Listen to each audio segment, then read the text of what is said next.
모래시계 작가입니다. 그분한테 찬조연설을 해달라고 했대요. 근데 그때 이미 송진아 작가가 저기 후보님은 그 모래시계 모델이 아니세요. 그때 얘기를 하셨대요. 그때도. 아 그렇습니까? 극적극적하고 말았대요.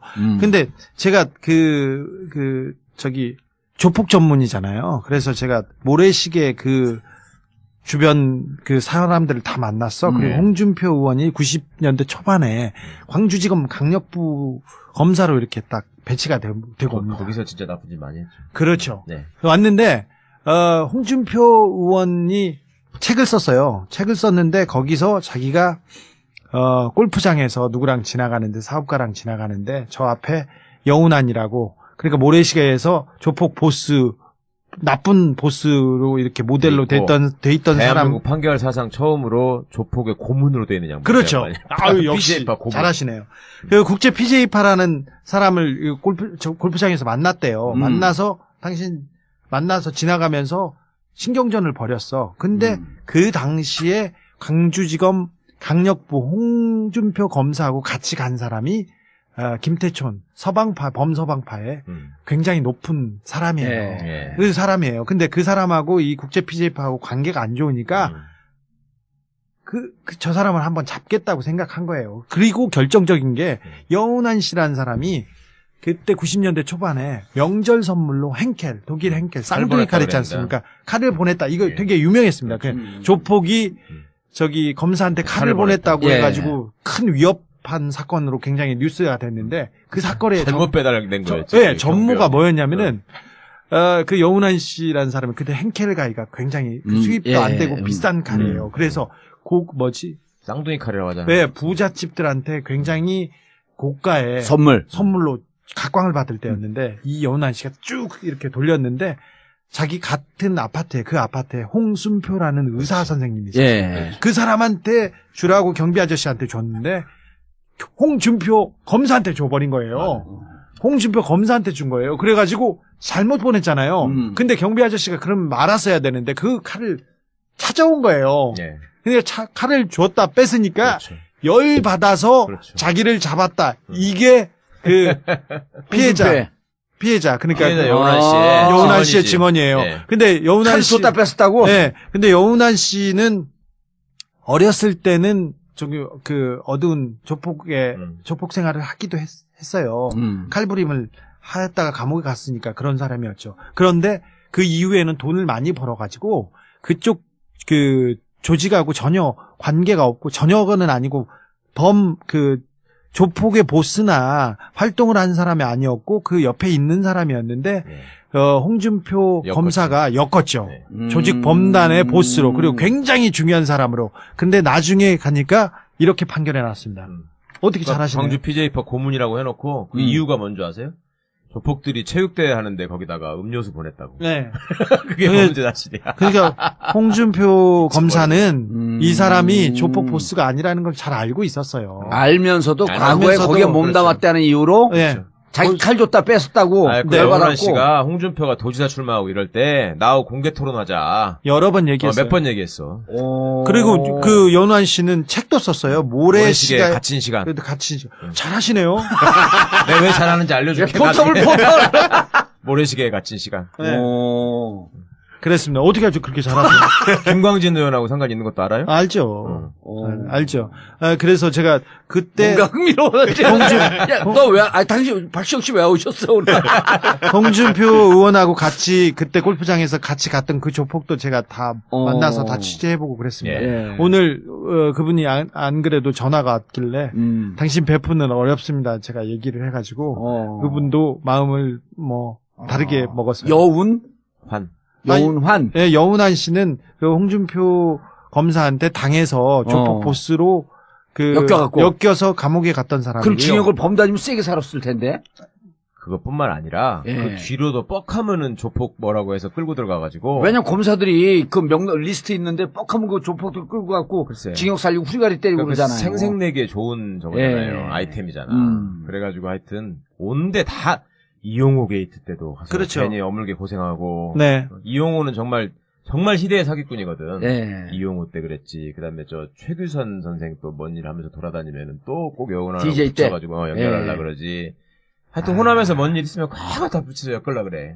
고생을 많이 한 사람이네. 네, 아무튼 홍준표 검사한테 걸려가지고 그 인생이 다 망가졌어요? 인생이 망가졌다. 지금 뭐 사업가로 망가진 것까지는 아닌데 네. 그 양반 입장에서는 아니 봉도사하고 네. 어렸을 때 학교 다닐 때 한 걸 보면은 비슷해요. 이 양반은 그렇다고 해서 뭐 체력장 시간에 가가지고 막 선생을 때렸다 이런 것까지는 안 했어. 누가 그랬대? 뭐 그런 사람이 있더라고. 한국 정치인 중에. 이거는 그런 영감탱이 어디 있어? 근데 한 사람은 정치인으로서 굉장히 국민적인 영웅의 반열까지 올랐던 적이 있고 한 사람은 난데없는 조폭 고문이다 이런 불공평한 세상이 여론조사 결과는 어떻게 됐냐? 아무튼 네, 아니 아까 얘기하려다가 만 거 있잖아. 사전투표율이 높은데. 네, 사전투표율이 어쨌든 32% 혹은 34, 그러니까 33%쯤은 한 거예요, 미리. 예. 그렇습니다. 33%. 3분의 1 3분의 1 정도 했어. 했다는 거죠. 그럼 3분의 1의 결과가 어떠냐에 따라서 무척 중요하잖아. 출구조사 잘 아시겠지만 이제 출구조사가 이제 본투표만 하지 않습니까? 네. 그러니까 사전투표 제도에 참여했던 사람들이 어떤 연령층이 주로 참여했느냐 이게 이제 가장 관심 포인트인데. 근데 사전투표는 네. 적극 지지층 그리고 젊은 층이 많이 하지 않습니까? 근데 이번에 어르신들도 많이 했던데. 아니, 보면 연령층이 다 나왔어요. 아니, 연령층이 안 나오죠. 왜냐하면 선관위가 과거에 못하게 하잖아요. 지방선거 때는 처음에 할 때는 그걸 공개했다가 그게 이제 영향을 미치니까 지난번 총선 때부터는 지역별 투표만 공개하고 연령별 투표 연령별은 공개 안 하고 공개 안 했거든요. 근데 이제 대략 알죠. 왜냐하면 참관인들이 다 있기 때문에 각 당에 대략 어떤 연령층들이 들어오는지 이렇게 배가 보이거든요, 사실. 그리고 참관인들이 관내 투표하고 관외 투표가 있지 않습니까? 그렇죠. 관내 투표는 이쪽으로 들어가고 관외 그렇죠. 투표는 관내는 종이를 그냥 한번 접어서 대부분 넣습니다. 관외 투표는 밀봉을 하잖아요. 우편에다 회송용 보내야 되니까. 봉투로. 관외 투표는 못 보지만 관내 투표에서 접어서 넣으면 되게 그 여러 번 접는 사람은 없어요. 왜냐하면 이게 인주가 묻어날까 봐 두려워서 한 번만 딱 접어갖고 되게 넣거든요. 그러면 잘 안 접죠. 잘 안 접습니다. 다 보여요. 다 보입니다. 인주가 접힐까봐. 그러면 유심히 보면 한 70%는 참관이 똘똘하면 보여요. 이게 특히 1, 2번 후보는 거의 보인다는 거예요. 4, 5번, 3, 4번 헷갈리긴 한데 1번은 특히 식별이 잘 되잖아. 1번은 아주 식별하게 좋거든요. 그럼 이제 그런 사람 투표를 해본 사람들이 확실히 틀리네. 그런 사람들 이렇게 모니터링 해보면 대충 분위기가 나오거든요. 꼭 조사를 하지 않더라도. 근데 이제 대략 얘기 나오는 것들 들어보면 정확한 거냐 선거 이제 끝나고 나면 선관위가 사전투표 연령별 투표율이 어떻게 됐는지 공개할 겁니다. 거기서 드러나겠지만 30대가 제일 많이 한 것 같고요. 그다음에 20대가 많이 한 것 같습니다. 원래는 젊은 층이 많이 해요. 왜냐하면 20대가 사전투표에 적극적으로 응할 수밖에 없잖아요. 대학생들이 주소지가 지방으로 돼 있기 때문에. 근데 이번에는 반드시 5월 4일, 5일 날 투표할 수밖에 없는 사람도 했지만, 한편으로 아까 주 기자님 말씀하신 대로 적극적 투표층들이 기다렸어. 어떤 사람 저한테 그렇게까지 오더라고요. 왜냐면 자기가 이후에 무슨 사고 당할지도 모른다, 내가. 그 사이에. 지금 찍어놔야 한다. 그런 분들도 계시더라고요. 2, 3일 동안 변사고 날 수도 있고. 그럴 수도 있고, 우리나라 정치사에서는 2002년 때 선거 전날 몇 시간 남겨놓고 정몽준의 지지철에 이런 것처럼 큰 변수가 생길 수도 있으니 그래서 60대 이상이 상대적으로 좀 적게 투표한 것 같다 그런 느낌을 좀 가진 것 같아요. 사전투표 참관인들이 이렇게 모니터링을 해보면 대략 그렇게 잡히는 것 같고요. 그리고 이제 지역별로도 호남에 비해서 대구 경북이 좀 적었지 않습니까? 이제 그런 것들로 본다면 사전투표에서 문 후보가 상당히 높은 득표를 거두지 않았을까 그렇게 좀 추정할 수는 있겠죠. 일정하게 비공개로 조사한 데들도 있잖아요. 그게 있는데 이제 그건 비공개니까. 아니, 비공개로 또 추세는 알 거 아니야, 추세. 뭐 그건 잘 모르겠고요. 근데 이제 개표 참관인들의 전원에 의하면 1번은 눈에 딱딱 보인다는 거예요. 이게 늘 때 1, 2번은. 그렇죠. 이제 그런 측면들을 볼 때 양심 고백. 조사했어요, 안 했어요? 그것만 얘기해. 했어요, 안 했어요? 노코멘트, NCND. 그럼 했다는 거네? 그렇죠. 바로 말려버리는 거야. 아니, 안 했으면 안 했다 그러지. 뭐, LCND가 뭐야, 벼랑 안에. 했네. 봐봐. 투표권 있냐, 없냐, 그럼 바로 없다고 그러잖아. 그걸 LCND라고 안 하잖아. 아니, 저는 미국 좋아해요.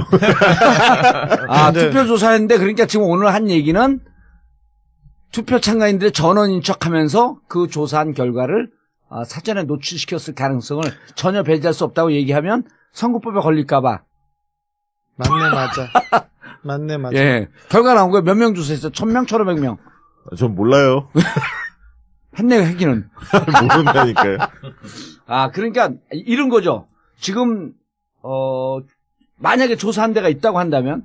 아니, 그, 출구조사, 이번에 출구조사 안 담당하는 했잖아요. 업체들은, 예. 그, 출구조사에서 연령별 투표 성향이 나오잖아요. 예, 그거하고, 사전투표율이 워낙 많이 참여했는데, 그 연령층 투표 성향이 다를 수가 있거든요. 아하. 왜냐하면, 특정 후보 지지층이 만약에 많이 했다. 예. 가정을 한다면, 동일하게 20대, 30대의 그 같은 연령층이라 하더라도, 본투표 때 성향이 꼭 같으리라고 장담할 수가 없거든요. 그렇지. 많이 다를 수가 있습니다. 예. 그러면 어떻게 할 수 있냐? 그러면 이렇게 할 수밖에 없는 거예요. 출구조사 담당하는 업체들이 세 군데인데 방송사. 예. 그 업체들이 지금 국민을 대상으로 조사할 수밖에 없는 거예요. 여론조사를 빙자해서. 여론조사에서 지지도 묻고 사전투표 참여 여부라든가 묻고. 본투표 할 건지 뭐 이런 것들을 물어서 교차 분석을 해서 사전투표에서는 연령별로 어떤 투표 성향을 보였구나라는 거를 하나를 갖고 있어야만이 아하. 본투표 때 연령별 투표 성향을 파악해서 이게 다르면 그렇죠. 보정을 해야지. 해줘야 할 거 아니에요. 네. 똑같은 무시해도 되겠지만 예. 그렇기 때문에 당연히 출구조사 담당했던 여론조사 업체들은 네. 할 수밖에 없겠죠. 아니, 그러니까 출구조사 담당하는 여론조사 업체가 네. 예를 들어볼게요. 이렇게 질문을 해.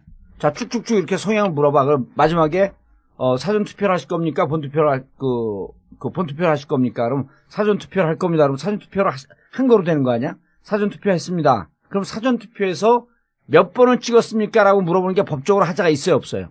그거는 여론조사를 그렇게 물으면 안 됩니다. 그러면 응답 거절률도 높고 문제가 될 수가 있어요. 그렇기 때문에 대개는 어떻게 물어봐? 어떤 후보를 지지하세요? 지지도를 먼저 묻고 지지도를 먼저 묻고 맨 나중에 투표의향 투표 의향하면서 물어보면서 본투표 할 거냐 아니면 사전투표 했다 그러면은 위아래를 맞춰서 사전투표를 했으면 이분을 찍었겠구나. 대략 뭐 그런 방식으로 하겠죠. 한다면. 예. 그래서 나온 결과 아까 얘기했다는 거예요? 뭔 얘기야?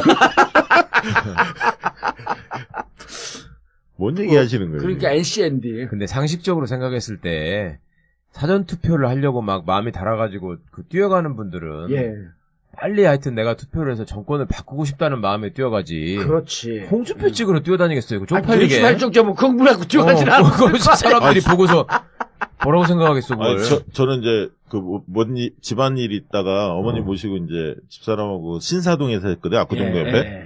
깜짝 놀랐어요. 신사동 동사무소에서 하는데 앞에 한 50명이 서 있는 거야. 줄을. 근데 한 45명은 다 젊은 사람이야. 20대, 30대. 그리고 관내 투표 보니까 관내 투표 강남에서 하는 사람들은 없어. 한 대여섯 명밖에 없고 전부 다 그 놀러 와서 그 강남에 오후에 이제 약속이 있으니까 왔다가 사전 투표를 다 참여하시더라고요. 그리고 우리 부모님이 지금 80 다 되셨거든요. 근데 두 양반 다 내가 오늘 어버이날이라고 전화드려서 혹시 뭐 내일 비 온다는데 투표하러 가실 기 불편하지 않을까요? 그랬더니 뭔 소리야? 다 했어 그러는 거야. 그래서 아니 뭐라고 그걸 하셨어요 미리? 그랬더니 아니 우리 할 일도 없고 나는 지금 마음도 급해서 나는 지금 사람들이 누구 찍어야 되냐고 물어보면 얘기해줘야 되고 그러니까 내가 미리 찍어놔야지 마음이 편하니까 빨리 얘기를 하지.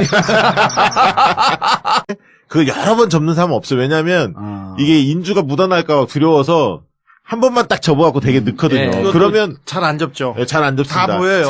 다 보입니다. 인주가 접힐까봐.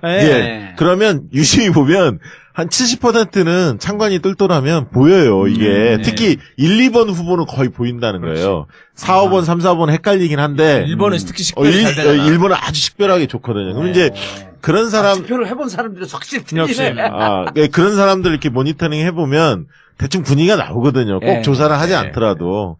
근데 이제 대략 얘기 나오는 것들 들어보면 정확한 거냐 선거 이제 끝나고 나면 선관위가 사전투표 연령별 투표율이 어떻게 됐는지 공개할 겁니다. 거기서 드러나겠지만 30대가 제일 많이 한 것 같고요. 그다음에 20대가 많이 한 것 같습니다. 원래는 젊은 층이 많이 해요. 왜냐하면 20대가 사전투표에 적극적으로 응할 수밖에 없잖아요. 대학생들이 주소지가 지방으로 돼 있기 때문에. 근데 이번에는 반드시 5월 4일, 5일 날 투표할 수밖에 없는 사람도 했지만, 한편으로 아까 주 기자님 말씀하신 대로 적극적 투표층들이 기다렸어.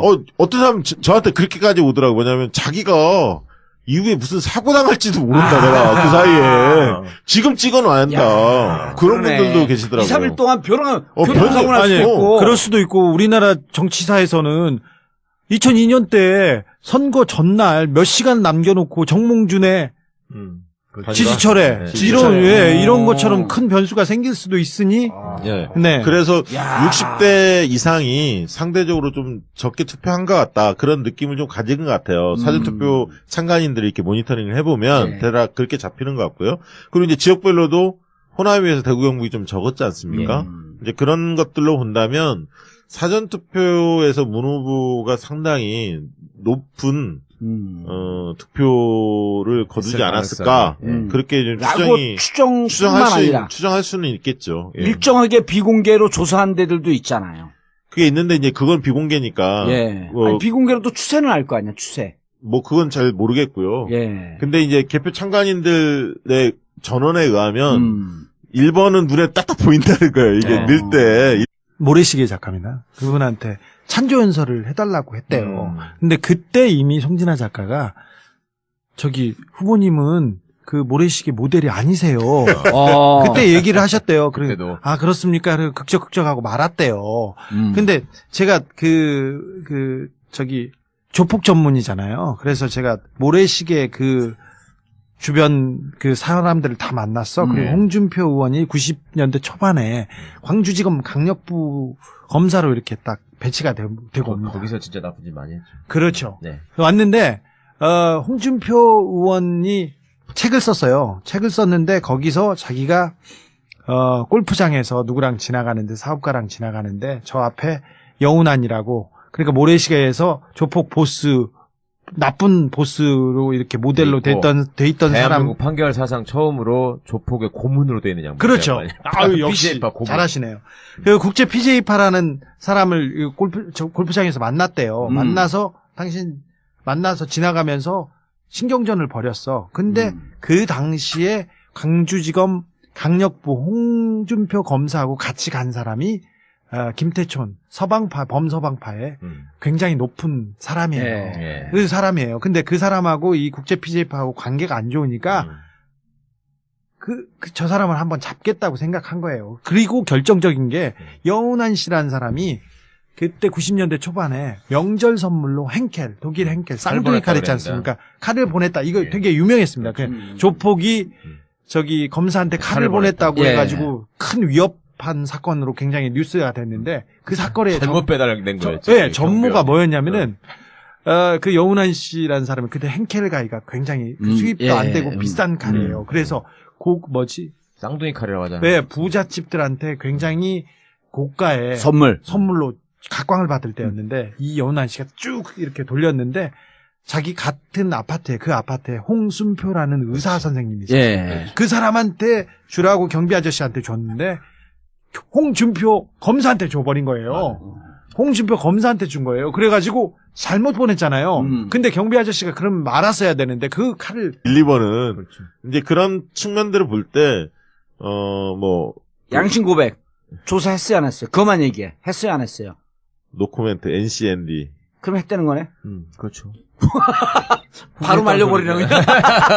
아니 안 했으면 안 했다 그러지 뭐야. NCND가 뭐야 벼랑 안에 조사 봐봐. 투표권 있냐 없냐 그럼 바로 없다고 그러잖아. 그걸 NCND라고 안 하잖아. 아니 저는 미국 좋아해요.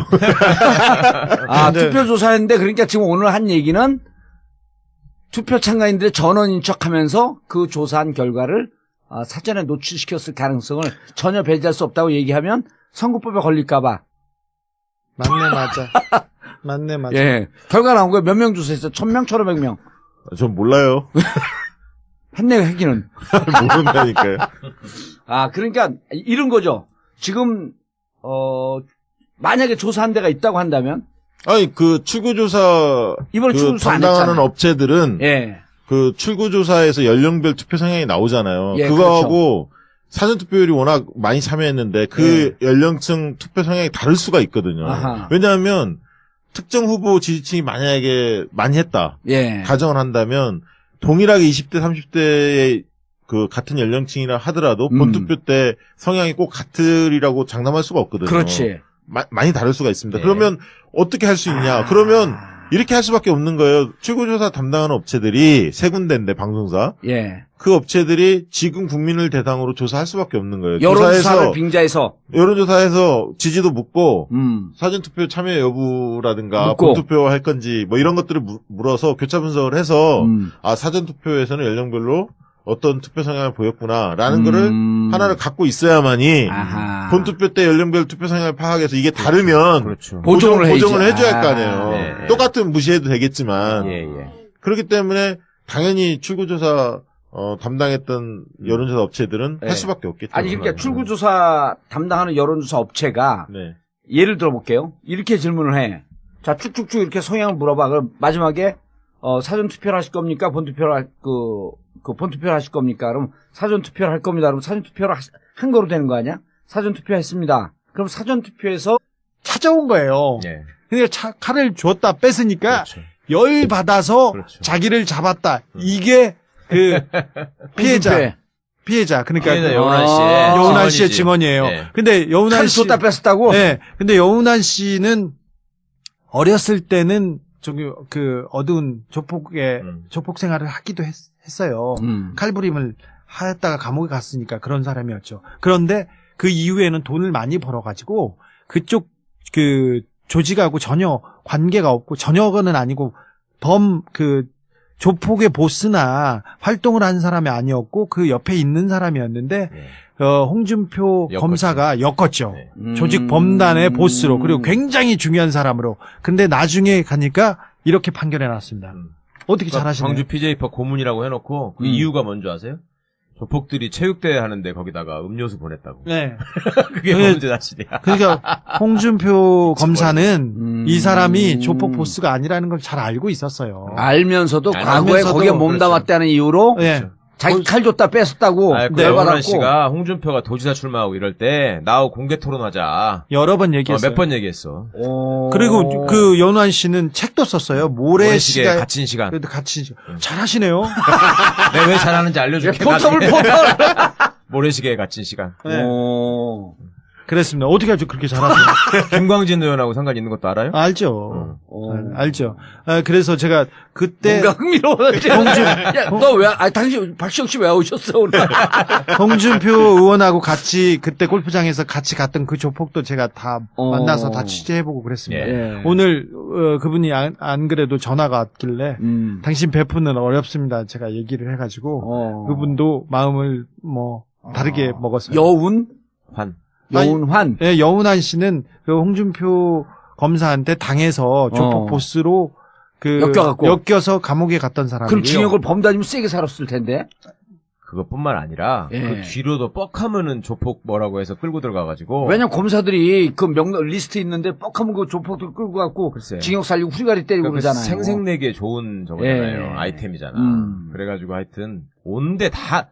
이용호 게이트 때도 가서 괜히 어물게 고생하고 이용호는 정말 희대의 사기꾼이거든. 이용호 때 그랬지. 그다음에 저 최규선 선생 또 뭔 일 하면서 돌아다니면은 또 꼭 여운하고 붙여가지고 연결하려 그러지. 하여튼 호남에서 뭔 일 있으면 꽉 다 붙여서 엮으려 그래. 고생을 많이 한 사람이네. 네, 아무튼 홍준표 검사한테 걸려가지고 그 인생이 다 망가졌어요? 인생이 망가졌다. 지금 뭐 사업가로 망가진 것까지는 아닌데 그 양반 입장에서는 아니 봉도사하고 어렸을 때 학교 다닐 때 한 걸 보면은 비슷해요. 이 양반은 그렇다고 해서 뭐 체력장 시간에 가가지고 막 선생을 때렸다 이런 것까지는 안 했어. 누가 그랬대? 뭐 그런 사람이 있더라고. 한국 정치인 중에. 이거는 그런 영감탱이 어디 있어? 근데 한 사람은 정치인으로서 굉장히 국민적인 영웅의 반열까지 올랐던 적이 있고. 한 사람은 난데없는 조폭 고문이다. 이런 불공평한 세상이 어디냐고. 여론조사 결과는 어떻게 됐냐? 아무튼 아니 아까 얘기하려다가 만 거 있잖아. 사전투표율이 높은데. 사전투표율이 어쨌든 32% 혹은 34, 그러니까 33%쯤은 한 거예요, 미리.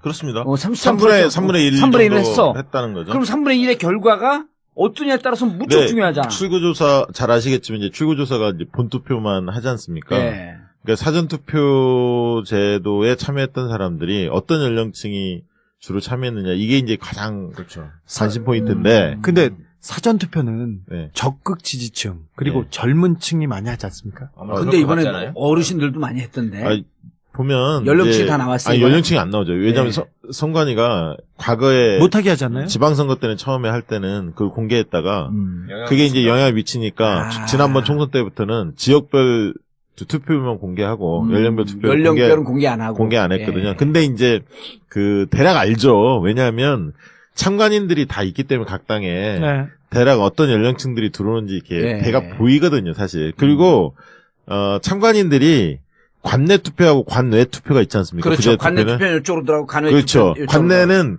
종이를 그냥 한번 접어서 대부분 넣습니다. 예. 관외 투표는 밀봉하잖아요. 우편에다 회송용 보내야 되니까. 봉투로. 예. 관외 투표는 못 보지만 관내 투표에서 접어서 넣으면 대개